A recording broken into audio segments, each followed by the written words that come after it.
ಮುಖ್ಯಮಂತ್ರಿಗಳು ತಮ್ಮ ಆಪ್ತರ ಪರವಾಗಿ ನಿಲ್ಲುವಲ್ಲಿ ಅಸಹಾಯಕರಾಗಿದ್ದಾರೆ ಅನ್ನುವಂತಹ ಮಾಜಿ ಸಚಿವ ಕೆಎನ್ ರಾಜಣ್ಣ ಹೇಳಿಕೆ ವಿಚಾರಕ್ಕೆ ಸಂಬಂಧಪಟ್ಟಂತೆ ಬೆಂಗಳೂರಲ್ಲಿ ಸಚಿವ ಸತೀಶ್ ಜಾರಕಿಹೊಳಿ ರಿಯಾಕ್ಟ್ ಮಾಡಿದ್ದಾರೆ. ಒಂದೊಂದು ಸರ್ತಿ ಅನಿವಾರ್ಯವಾಗಿ ಅಸಹಾಯಕರಾಗಬೇಕಾಗತ್ತೆ.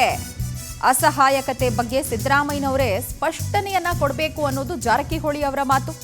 ಅಬ್ದುಲ್ ಜಬ್ಬಾರ್ಗೆ ನೋಟಿಸ್ ಕೊಟ್ಟು ವಿವರಣೆಯನ್ನ ಪಡ್ಕೊಳ್ಬೇಕು. ಇದರ ಬಗ್ಗೆ ಡಿಸಿಎಂ ಡಿಕೆ ಶಿವಕುಮಾರ್ ಅವರ ಜೊತೆಗೆ ಚರ್ಚೆಯನ್ನ ಮಾಡಿದ್ದೇವೆ. ಹೈಕಮಾಂಡ್ ಜೊತೆಗೆ ಕೂಡ ಈ ವಿಚಾರವನ್ನು ಮಾತನಾಡ್ತೀನಿ ಅಂತ ಡಿಕೆ ಶಿವಕುಮಾರ್ ಹೇಳಿದ್ದಾರೆ ಅಂತ ಬೆಂಗಳೂರಲ್ಲಿ ಸಚಿವ ಸತೀಶ್ ಜಾರಕಿಹೊಳಿ ಪ್ರತಿಕ್ರಿಯೆ ಕೊಡುವ ಮೂಲಕ ಒಂದು ಹಂತದಲ್ಲಿ ಮುಖ್ಯಮಂತ್ರಿಗಳು ಅಸಹಾಯಕರಾಗಿದ್ದಾರೆ ಅನ್ನೋದನ್ನ ಖಚಿತಪಡಿಸುತ್ತಿದ್ದಾರೆ. ಬಿಕಾಸ್ ಕೆಲವು ಸರ್ತಿ ಅಸಹಾಯಕರಾಗಬೇಕು ಅನ್ನೋದು ಸತೀಶ್ ಜಾರಕಿಹೊಳಿ ಅವರದ್ದೇ ಮಾತು.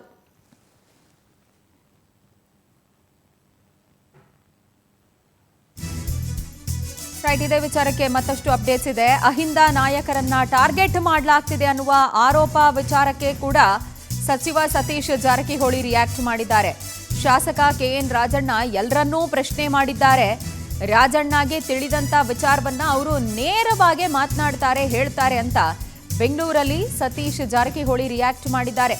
ಕಾಂಗ್ರೆಸ್ನಲ್ಲಿ ಅಲ್ಪಸಂಖ್ಯಾತ ನಾಯಕರನ್ನ ಎಸ್ಪೆಷಲಿ ಅಹಿಂದ ನಾಯಕರನ್ನ ಟಾರ್ಗೆಟ್ ಮಾಡಲಾಗಿದೆ ಅನ್ನುವ ಆರೋಪಕ್ಕೆ ಸಂಬಂಧಪಟ್ಟಂತೆ ಇದು ಜಾರಕಿಹೊಳಿ ಅವರ ರಿಯಾಕ್ಷನ್.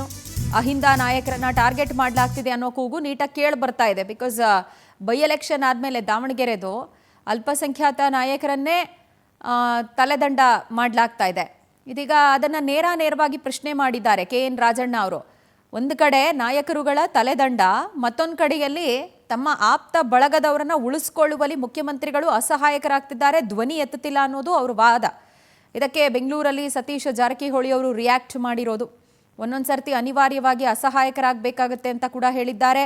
ಅದರ ಜೊತೆಗೇನೆ ಅಹಿಂದ ನಾಯಕರನ್ನ ಟಾರ್ಗೆಟ್ ಮಾಡಲಾಗ್ತಿದೆಯಾ ಇಲ್ವಾ ಅನ್ನೋ ಪ್ರಶ್ನೆಗೆ ಬಹಳ ಸೂಕ್ಷ್ಮದಲ್ಲಿ ಉತ್ತರವನ್ನ ಕೊಟ್ಟಿದ್ದಾರೆ. ರಾಜನ್ ಅವರು ಎಲ್ಲರನ್ನೂ ಪ್ರಶ್ನೆ ಮಾಡಿದಾರೆ. ಯಾರು ಹಿಂಗೇನು ಪ್ರಶ್ನೆ ಎಲ್ಲ ಅವ್ರಿಗೆ ತಿಳಿದಾಗ ಅದನ್ನು ಅವರು ನೇರವಾಗಿ ಹೇಳ್ತಾರೆ. ಅದೇನು ಹೊಸದಲ್ಲ. ಇಂದು ಕೂಡ ಸಾಕಷ್ಟು ಕ್ಯಾಬಿನೆಟಲ್ಲಿ ಕೂಡ ಅದನ್ನು ಅವ್ರು ಹೇಳ್ತಾ ಇದ್ರು. ಅವರು ಗಟ್ಟಿ ಸಿದ್ದರಾಮಯ್ಯ ಆಗ್ಬೇಕಂತ ಅವಾಗ ಹೇಳ್ತಿದ್ರು. ಅವರು ಈಗೂ ಅದನ್ನು ಹೇಳಿದ್ದಾರೆ ಅಷ್ಟೇ.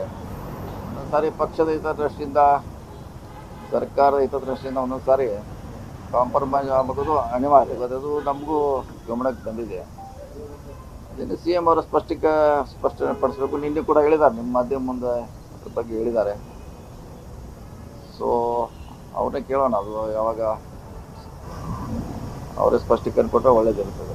ಈಗ ಏನೇನು ಕಾಲ ಮಿಂಚಿಲ್ಲ, ಮತ್ತೆ ನೋಟಿಸ್ ಕೊಟ್ಟು ಮಾಡ್ಬೋದು, ಕೊಡೋಣ. ಈಗ ಅಧ್ಯಕ್ಷ ಜೊತೆ ಅದೇ ಚರ್ಚೆ ಮಾಡಿದ್ದೀವಿ. ನೋಟಿಸ್ ಕೊಟ್ಟು ಅವ್ರದ್ದು ವಿವರಣೆ ಪಡೆದ ನಂತರ ಅದ್ರ ಬಗ್ಗೆ ಕ್ರಮ ಕೈಗೊಳ್ಳೋದು ಸೂಕ್ತ, ಒಳ್ಳೆಯದು.